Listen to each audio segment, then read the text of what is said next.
my dear students, welcome to Vedantu Malayalam channel. എല്ലാവർക്കും Vedantu Malayalam ചാനലിലേക്ക് സ്വാഗതം. So ഇന്ന് നമുക്ക് ഒരു പുതിയൊരു അപ്ഡേറ്റ് കിട്ടിയിട്ടുണ്ട്. NTA ഒഫീഷ്യൽ വെബ്സൈറ്റിൽ നിങ്ങൾ പോയിട്ടുണ്ടെങ്കിൽ പുതിയൊരു നോട്ടിഫിക്കേഷൻ അവിടെ കിടക്കുന്നത് കാണാം. ആ നോട്ടിഫിക്കേഷൻ വേറെ ഒന്നിനെയും കുറിച്ചല്ല, നമ്മൾ ഓപ്ഷണൽ ലാംഗ്വേജസ് കൊടുത്തിരുന്നു. ഓക്കെ, സോ അങ്ങനെ കൊടുക്കുമ്പം അതിന്റെ ക്വസ്റ്റ്യൻ പേപ്പർ എങ്ങനെയായിരിക്കും വരുന്നത്, എക്സാം സെന്റർ എവിടെയായിരിക്കും വരുന്നത്, അതിനെ കുറിച്ചിട്ടുള്ള ഒരു ക്ലാരിറ്റി തരുന്ന ഒരു നോട്ടീസാണ് പുതുതായിട്ട് വന്നിട്ടുള്ളത്.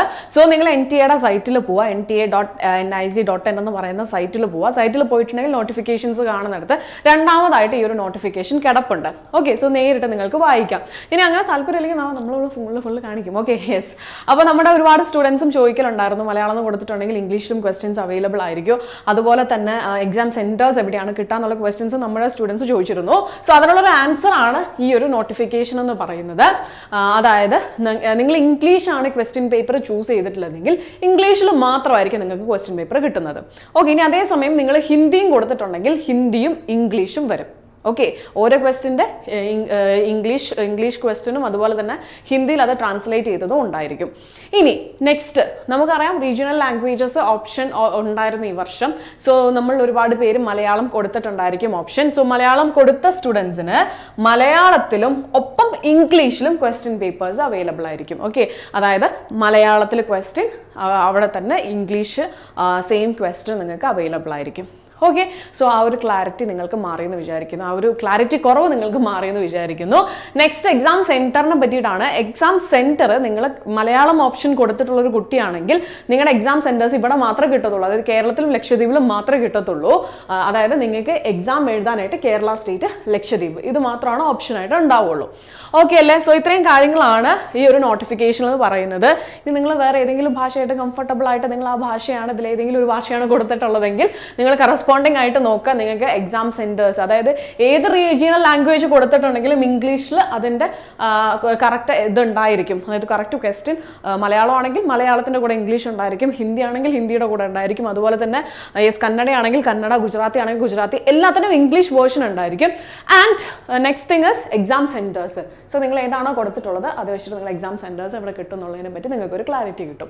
ഓക്കെ, അതുപോലെ തന്നെ നമ്മുടെ അഡ്മിറ്റ് കാർഡ് ഒരു 6 daysലൊക്കെ നമുക്ക് പ്രതീക്ഷിക്കാം. സോ യെസ്, നമ്മളിങ്ങനെ ദിവസങ്ങളിങ്ങനെ അടുത്തടുത്ത് വരുവാണ്. So all the best guys. നല്ലപോലെ ആത്മാർത്ഥമായിട്ട് ഇനിയുള്ള ദിവസങ്ങൾ പഠിക്കുക. ഇനി എനിക്ക് തോന്നുന്നു സിലബസ് തുടങ്ങാൻ വേണ്ടി കാത്തിരിക്കുന്നത്, അതായത് ഒന്നേന്ന് തുടങ്ങാൻ വേണ്ടി കാത്തിരിക്കുന്ന ആരും ഉണ്ടാവില്ല എന്ന് വിചാരിക്കുന്നു. മാക്സിമം സ്പീഡിൽ നിങ്ങൾക്ക് റിമൈനിങ് ഉള്ള ചാപ്റ്റേഴ്സ് ഒക്കെ വേഗം റിവിഷൻ ചെയ്ത് തീർക്കുക. മാക്സിമം എന്താ പറയുന്നത്, റിവിഷൻസ് തീർക്കണം. എത്ര പ്രാവശ്യം റിവൈസ് ചെയ്യാൻ പറ്റും അത്രയും നല്ലതാണ്. പിന്നെ ഡെഫിനറ്റ്ലി നമ്മൾ 3 സബ്ജക്റ്റുകൾ, ഓൾമോസ്റ്റ് 98 ചാപ്റ്റേഴ്സ് ഉണ്ട് എല്ലാം കൂടെ. അപ്പം ഈ 98 ചാപ്റ്റർ തലേ കയറ്റി വെച്ചിട്ടാണ് നമ്മൾ പോകുന്നത്. സോ ഈ ഓരോ ദിവസം പഠിക്കുമ്പോഴും നമുക്ക് ടെൻഷൻ കാണും, അതായത് എനിക്ക് പറ്റുമോ, ഇത്രയും കാര്യങ്ങൾ എനിക്ക് ഓർത്തെടുക്കാൻ പറ്റുമോ, എനിക്ക് അത് ചെയ്യാൻ പറ്റുമോ, ഇത് ചെയ്യാൻ പറ്റും. പ്രോപ്പറായിട്ട് നിങ്ങളുടെ റിവിഷൻ കഴിഞ്ഞിട്ടുണ്ട്, അറ്റ്ലീസ്റ്റ് ഒരു 3-4 പ്രാവശ്യം നിങ്ങളുടെ റിവിഷൻ കഴിഞ്ഞിട്ടുണ്ടെങ്കിൽ നിങ്ങൾ ഒരു പേടിയും പേടിക്കേണ്ട. എക്സാമിന് നിങ്ങൾ ആ ക്വസ്റ്റ്യൻ കാണുമ്പോൾ കൃത്യമായിട്ട് എല്ലാ കാര്യങ്ങളും നിങ്ങളുടെ തലയിൽ വന്നിരിക്കും. ഫിസിക്സിൻ്റെ എസ്പെഷ്യലി പറയാനുള്ളത്, ആരും ഫോർമുല റിവിഷൻ ചെയ്യാതെ പോകരുത്. തലേ ദിവസം നിങ്ങൾ എല്ലാ ഫോർമുല ജസ്റ്റ് ഒരു 2 hours സ്പെൻഡ് ചെയ്തിട്ട് എല്ലാ ഫോർമുലാസും ഒന്ന് കവർ ചെയ്യാനായിട്ട് നോക്കണം. സോ അങ്ങനെ ഒരുപാട് ടാസ്ക് നിങ്ങൾക്കുണ്ട്. ഓക്കെ, സോ അതൊക്കെ സീരിയസ് ആയിട്ട് എടുക്കുക. കൂടുതൽ വർക്ക് ചെയ്യുക. എത്രത്തോളം സമയം എക്സ്ട്രാ കിട്ടുന്നോ അത്രത്തോളം സമയം എടുക്കുക. കാരണം നമ്മൾ ഇത്രയും നാൾ പ്രയത്നിച്ചു. നമുക്കറിയാം, നമ്മളിപ്പം ഓരോ ഓട്ടോമൽസിലാണെങ്കിലും എന്താണെങ്കിലും അവസാനത്തെ ഒരു ഇതുണ്ട്. ഓക്കെ, ആ ലാസ്റ്റ് ലാപ്പ് കംപ്ലീറ്റ് ആയിട്ട് പെർഫെക്റ്റ് ആയിട്ട് ചെയ്തിട്ടുണ്ടെങ്കിലാണ് അത്രയും നാൾ നമ്മൾ ചെയ്തതിനുള്ള ഒരു അടിപൊളി റിസൾട്ട് നമുക്ക് കിട്ടത്തുള്ളൂ. ആ റിസൾട്ട് കിട്ടണമെന്നുണ്ടെങ്കിൽ എൻ്റെ മക്കൾ ഈ ദിവസങ്ങളിൽ ഒരിക്കൽ പോലും മടി കാണിച്ചിരിക്കുകയോ അതുപോലെ എന്താ പറയുക, ടെൻഷൻ്റെ ഒന്നും ആവശ്യമില്ല. ഓക്കെ, ടെൻഷനൊക്കെ ഇഗ്നോർ ചെയ്തേക്ക്. ടെൻഷൻ്റെ ഒന്നും ഒരു ആവശ്യമില്ല. ടെൻഷൻ എന്ന് പറയുന്നത് നമ്മുടെ ഡിക്ഷണറിയിലേ ആവശ്യമില്ല.